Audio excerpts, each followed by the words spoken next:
Number 4. A uniform rod AB has mass m and length 2a. A particle of mass 2m is attached to the rod at point C, where AC is equal to 1.5a. The rod rests with its end A on rough horizontal ground. The rod is held in equilibrium at an angle theta to the ground by a light string that is attached to the end B of the rod. The string is perpendicular to the rod as shown in Figure 2. Part A.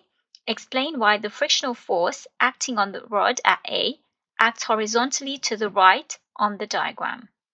So before we do that, we can first put in all the forces that are acting on the rod. So we can start with the mass, and because this is a uniform rod, that means that the mass will be acting right in the center of the rod, so we can put our weight there as mg.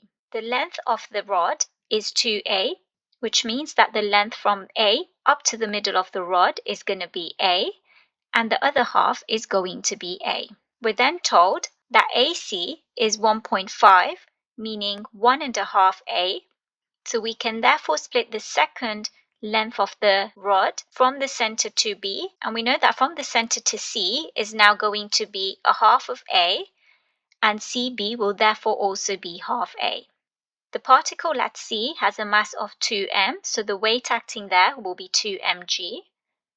We also know that the angle to the rod from mg is going to be theta there, and this angle between 2m and the perpendicular is also going to be theta.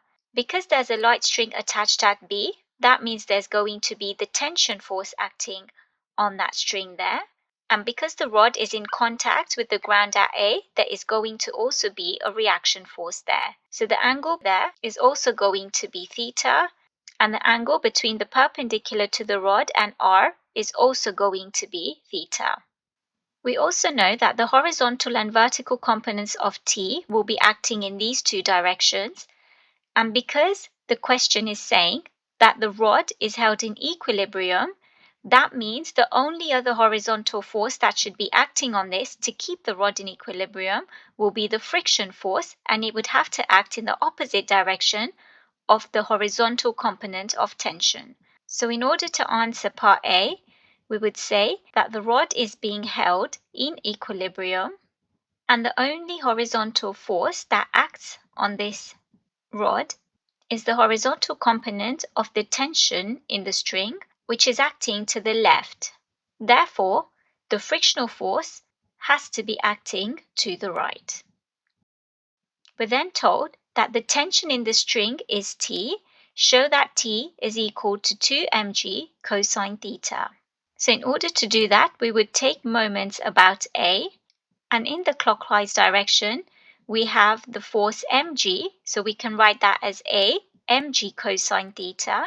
We also have the 2mg force, and the length of that from A is 3 over 2a, so we can write that as 3 over 2a times 2mg cosine theta. And this should be equal to the force acting in the anti-clockwise direction, which is just T, and the length from A is 2a, so we will write that as 2at. We can divide all the terms by A, so the a's all cancel out, and in the second term we can also cancel out the 2's, so we will now be left with mg cosine theta plus 3mg cosine theta is equal to 2t. And we can add that to give us 4mg cosine theta is equal to 2t. And if we divide both sides by 2, we will have 2mg cosine theta is equal to t, as was required in the question. We're then told that given cosine theta is equal to 3 over 5, show that the magnitude of the vertical force exerted by the ground on the rod at A is 57 mg over 25. So the vertical force which is being exerted by the ground on A is the reaction force at A, which we have labeled as R. We've also been given this piece of information, which is cosine theta is equal to 3 over 5. So we can draw that as a triangle, and this will just be a normal 3, 4, 5 triangle. And using this, we can write our values for cosine theta, which will be 3 over 5, and sine theta, which will be equal to 4 over 5. Using the expression that we got in part B, which is 2mg cosine theta is equal to t, we can now substitute our value for cosine theta, and we can write it as 3/5. And if we simplify that, we will now have t is equal to 6mg/5. Because our rod is in equilibrium, that means the forces which are acting upwards should be equal to the forces acting down. And if we resolve these forces, the upward forces are t cosine theta plus r, and the downward forces would be mg plus 2mg.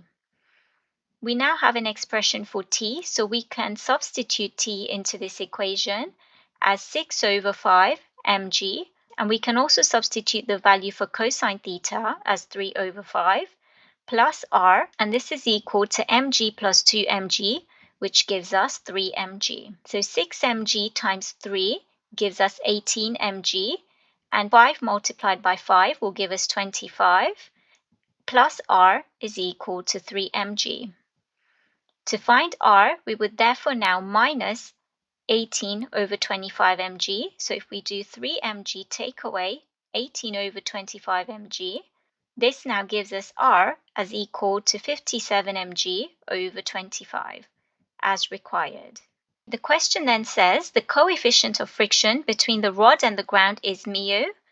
Given that the rod is in limiting equilibrium, show that mu is equal to 8/19.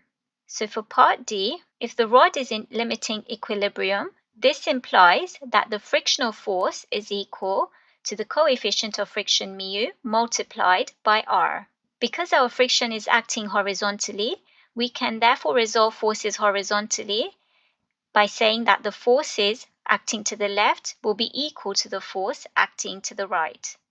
The force acting to the left is t sine theta, and the force acting to the right is the frictional force. And because the rod is now in limiting equilibrium, we can replace F with mu r.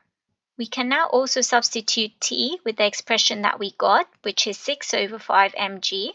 We can substitute sine theta with 4/5, and this will be equal to mu multiplied by the expression for r that we got in part C, which is 57/25 mg.